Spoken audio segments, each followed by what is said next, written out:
As you can see, I've got my Cycle Hill tire machine lag bolted to the floor. It took me forever to get around to doing that because I didn't really need to get tires on Rosie. I'll show you a little bit later, but we got 15,500 and some miles off the OEM Dunlops. So I'm pretty happy that that those OEM tires lasted long. I've got some Michelin Pilot Sports SCs. They're a tubeless radial tire, and we'll see how they last compared to the OEM Dunlops. I noticed on the rear tire the tread is really deep. It's almost like a mud tire. So let me go ahead and reset up. I can't think of anything else I want to say right now.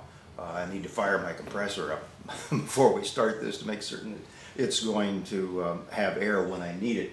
And I'm also going to break this down. I'm going to take off the rear wheel first, and that'll probably be the first video in this series, and there will be a series on changing the tires because I really want to get into this. I'm going to take off the tire. I'm going to put it on my wheel balancing with the tire still intact on the rim. I want to see how long, or if that rim is still in balance after so many miles and with the wear on the tire. And then I'm going to remove the tire, put it on the machine here, take the tire off, and then I'm going to put the rim back on the balancer again to see how the wheel balances up without the tire on it. And then I'll pull off the weight. The Yamaha has that little weight that crimps over that center rib in the wheel. And then we'll come back and put on the rear tire and then air it up, and then go through the balancing of it, and then put it back on the tire, and then we'll switch over to the front. The front tire is also going to get, the speed sensor is going to be lubed on it, and I'm going to have, I may even break out part of that video series just into a separate one for lubing the speed sensor, getting to it and then lubing it and putting it back in place again. So let's break for lunch, and we'll come back. Well, we're back from lunch, and I took a little nap too, so I might as well be fully prepared for this. Clear head, clear mind.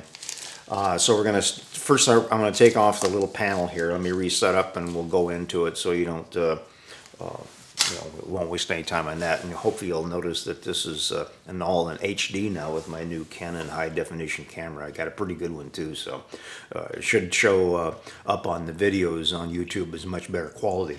And I've got a lot more lights on now too, so it's not going to be like some of the early darker ones. So let me reset up and we'll go again. Okay, we've got our number 3 Phillips screwdriver here on the end of the tip.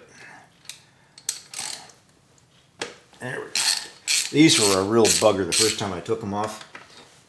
Since then I've made certain that I didn't put too much pressure on them, and that I put anti-seize on the threads and then on the shoulder, and I'm getting anti-seize all over my hands.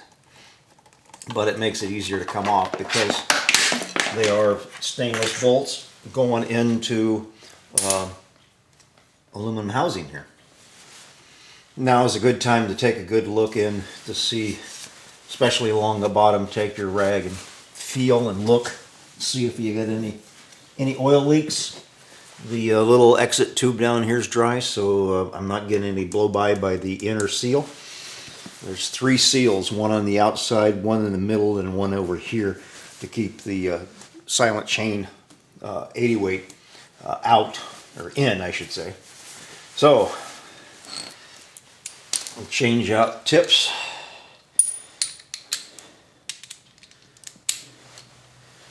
And take off the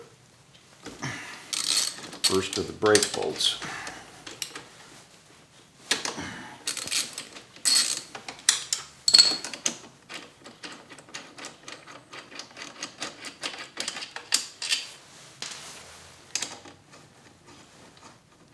The brake is off.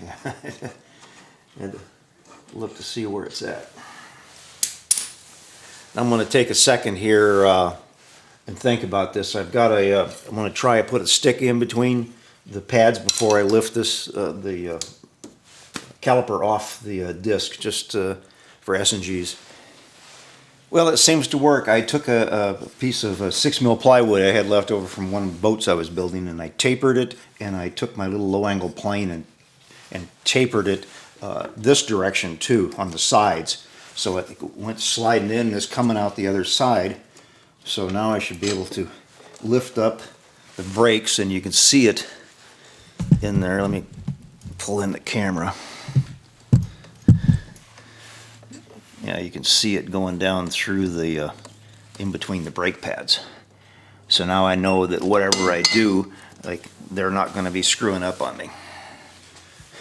Manual says the pinch bolt comes off next. I've got my little, I'm going to remember to keep that out of there. Do the pinch bolt. It doesn't have a very high, I'm just going to leave it in, well,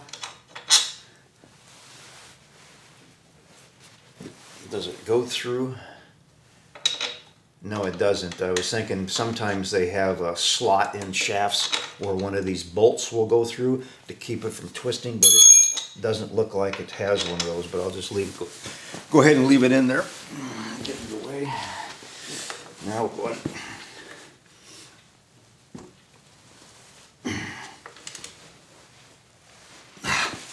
I'm gonna have to retighten it down again because this wants to spin on me. So, leave the pinch bolt tightened.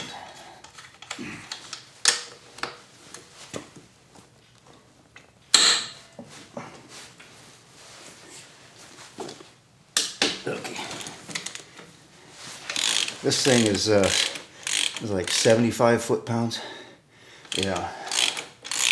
Okay. Now I'll take the pinch bolt loose.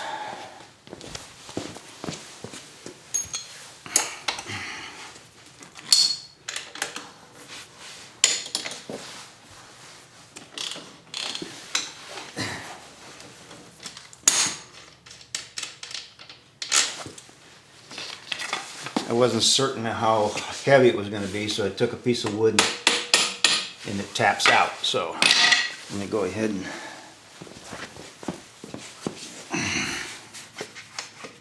this guy comes out too.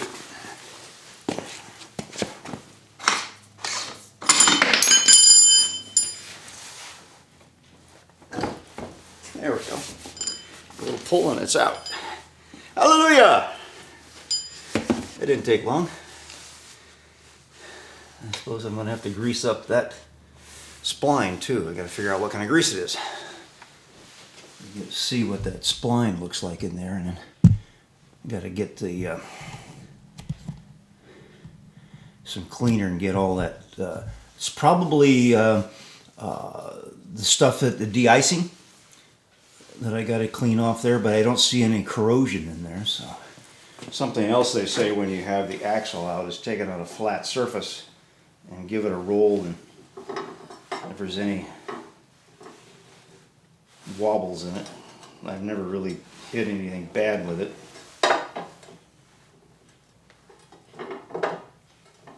So I'm going to say that the axle is good. Let me get the balancer set up and we'll come back. Wheel balancer comes with 2 sets of cones, and because I got it at the Seattle boat or motorcycle show, the big one, they were given the specials upgrades on this with the good cones, the steel cones as opposed to the plastic ones, and then also I got that the big arm kit that goes on here. And when these things come with brass screws, hex screws, so you're not going to screw up the shaft here and leave memory in it. And I was worried that the one on the backside, because of the spider, the spine cage, that it might not fit in there, but it seems to. And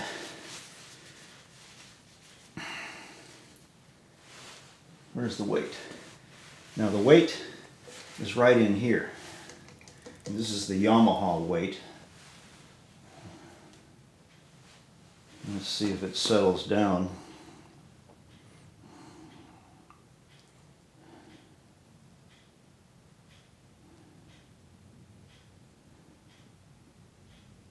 It's getting there. One thing I'm noticing is that the right down here is the arrow.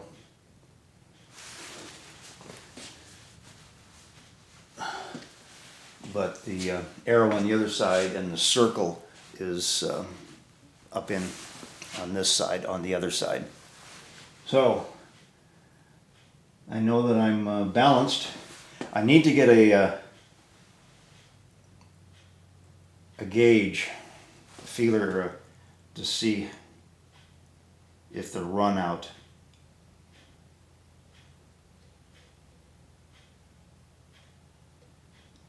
seems good, but it's not, I mean, that's not a, that's a pretty poor test.